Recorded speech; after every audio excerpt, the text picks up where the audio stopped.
Kumusta mga idol? Ngayon ipapakita ko naman sa inyo ang wiring ng MDL version 2 or mini driving light version 2. Ayan, ipapakita ko sa inyo sa ating diagram. Kung bago ka lang sa aking channel, please like and subscribe na rin po and share para masimulan na rin po na lahat. Intro muna po tayo kasama ng aking anak.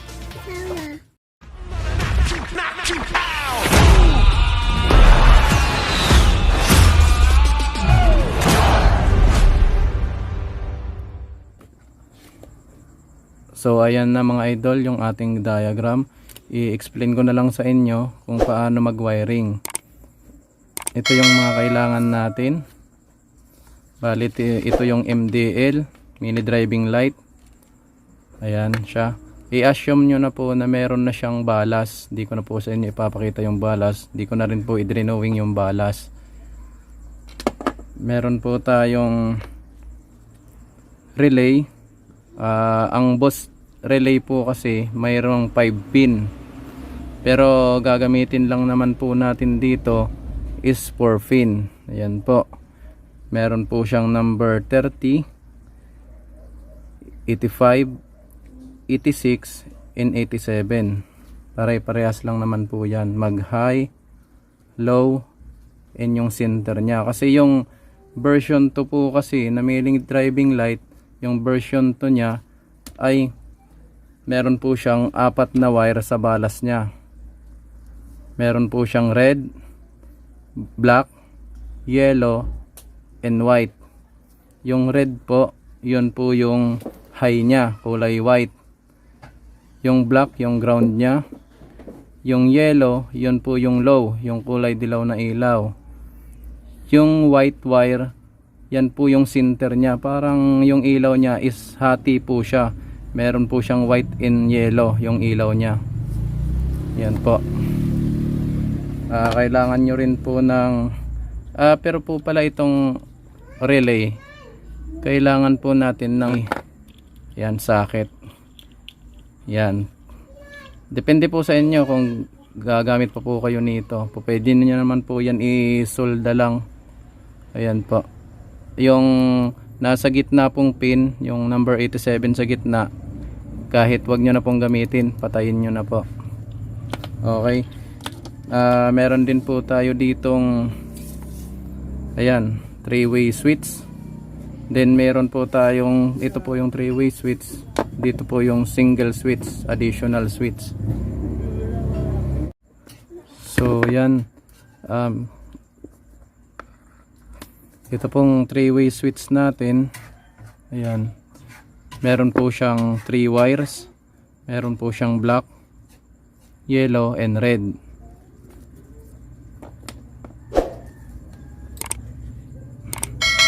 Meron din po tayong fuse. 10 ampere po siya na fuse.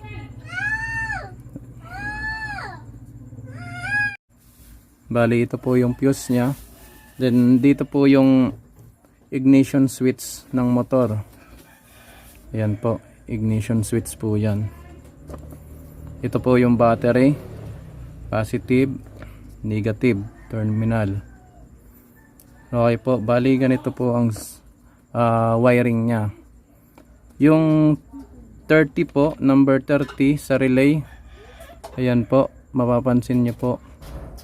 Number 30, medyo malabo po, dito lang po. Number 30 sa relay. Bali siya po yung live galing sa battery. Pagsasama-samahin nyo lang po siya. Ayan po. Lahat ng number 30, tatlong relay, pagsasamahin nyo po. High, low, and yung center. Ayan. Pagsasamahin nyo po yan. Bali, papunta po siya ng fuse. Ayan. So ayun guys, pagsasamahin nyo yung number 30 natin, pag winiringan nyo, pagsama-samahin nyo siya, papunta siya ng fuse.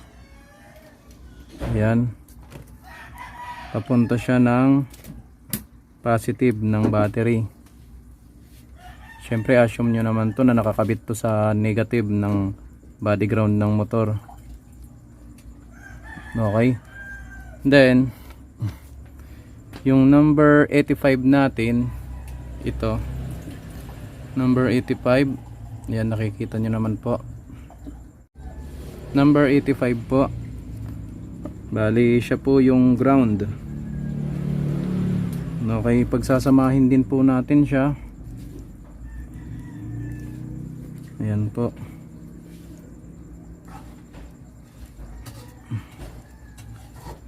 Number 85 po, siya po yung ground.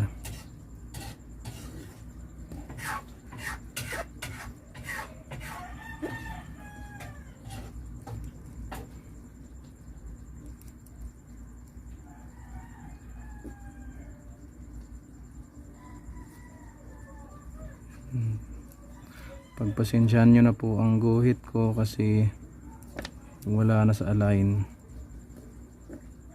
Ayan po, body ground. Sa body ground po siya. O pwede naman pong idirektan nyo sa battery kung gusto nyo po. Yan po, pagsasamahin nyo yung tatlong 85 ng relay. Okay, dito naman po tayo ngayon sa mini driving lights.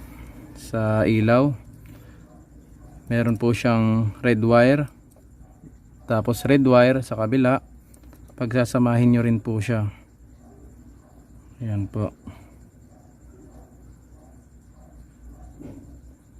red wires, pagsasamahin po.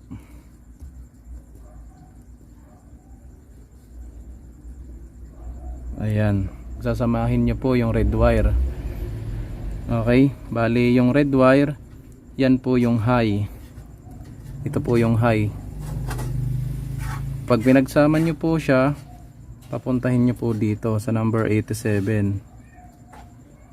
Ayan, papunta po siya diyan. Yan po.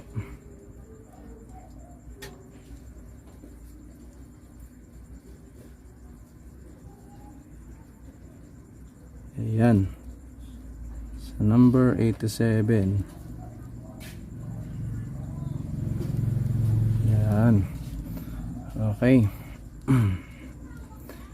Then yung yellow wire, yan po yung low. Pagsasamahin nyo rin po yung yellow wire. Yellow wire dito, basta assume nyo na lang po yan na galing na po yung wire na yan sa balas. Ayan po, yung yellow wire nya parehas. Pagsasamahin natin, ayan, sa yellow wire ang kabila, left and right. Ayan. Okay, then papunta po siya ng low.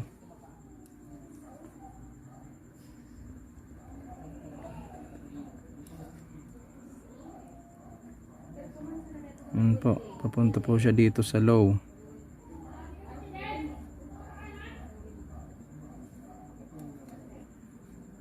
Ayan po.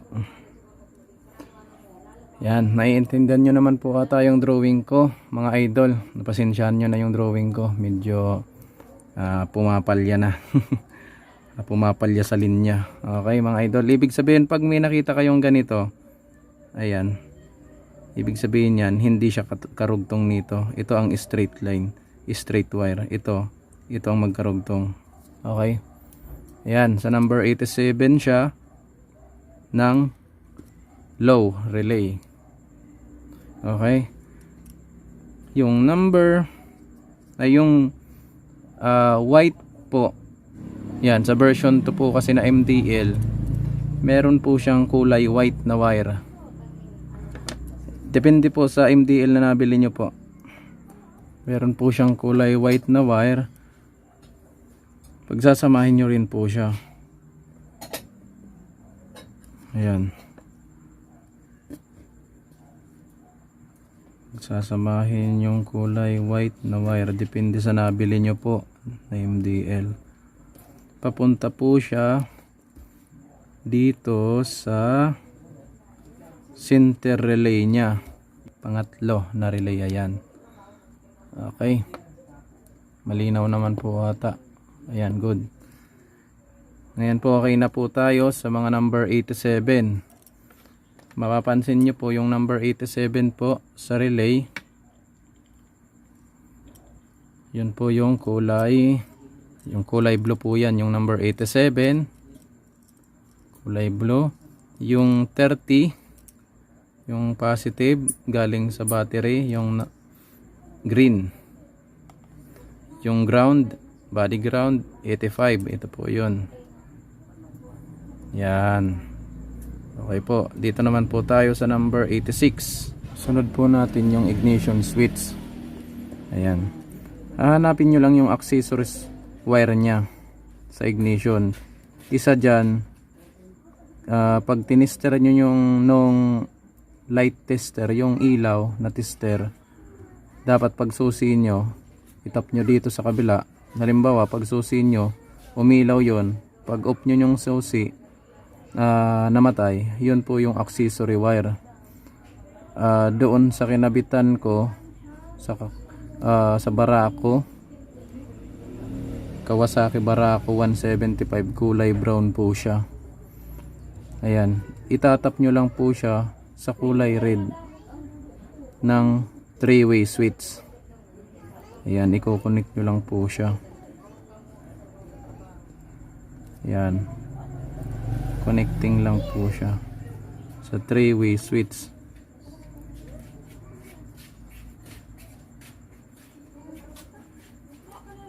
Sa 3-way switch po kasi, hanapin nyo na lang po, kasi ako ang nahanap ko sa 3-way switch yung red po ang imbis yung black, yung red po ang nakatap sa accessory wire.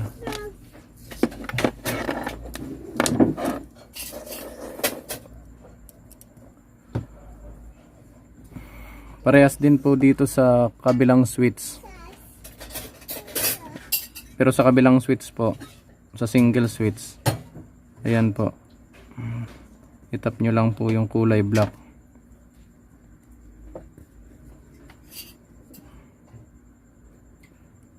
Po, bali tapos po yung single switch natin, yung kulay red nya na wire, kasi dalawa lang naman siya, black and red, itatap po natin siya dito sa number 86 ng center relay. Yan po yung sinasabi ko kanina sa inyo na ang ilaw nya sa taas white and yellow, sabay po yung kulay na yun umiilaw, kaya po siya may pangatlong relay. Number 86, siya po yung trigger kasi. Itap natin sa red wire ng single switch. Ayan, papunta po siya rito. Ayan, lakihan ko na lang po dito at magkadikit na. Ayan, yan po siya. Okay, tapos po dito naman sa 3-way switch, yung kulay dilaw na wire, depende po sa nabili yung switch to pwede po kayo palang bumili ng switch na tatluhan na siya. Ito po kasi halos dalawa lang yung gumagana. Ito po yung yellow, kulay dilaw. Dito po siya sa number 86 na relay ng relay low. Okay po, nasusundan po. Ayan po, lalakihan ko na rin po siya para, ayan, medyo pangit nga lang po yung drawing. Mas maganda po kasi yung dinodrawing ko po sa inyo para masundan nyo, kaysa naman po nakapag drawing na ako, maganda nga di mo naman masundan. Okay po, dito naman po sa kabila, yung black, wire. Kayo na lang po bahalang maghanap pa, kasi nahanap ko po kasi yung black yung high, yung red yung direkta sa ignition. Yung black po sa 3-way switch na wire, itatap lang po natin, itap po natin dito sa number 86 ng high relay. Okay, high relay, para po malinaw.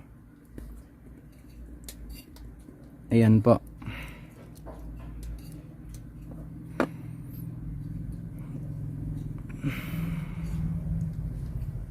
Okay na po. Bali, pipicturean ko naman po ito para makita nyo po sa last video ng vlog ko. Ayan. Ganon lang po kasimple. Ito po yung simpleng wiring lang ng MDL na hindi kasama yung loud horn niya. Kasi ang iba po kasi isinasabay yung loud horn sa MDL. Pag nagbusina ka, magbi-blink yung MDL mo. Pero sa susunod na vlog ko po, yun naman po yung ituturo ko sa inyo kung paano pagsabayin yon, yung loud horn tapos yung MDL. Okay po. Ito po yung simple lang po ito para sa mga nag-i-start. Kung mabili nyo nga po yung isang MDL na klase, yung 3 wire lang po siya, wala na po ito. High and low lang po siya, wala nang isang relay. Okay po, ganyan lang mga idol, kadali. Bali sa part 2 nitong video, makikita nyo naman po yung actual kung paano ko linagay yung mga wiring sa motor, kung paano ang setup.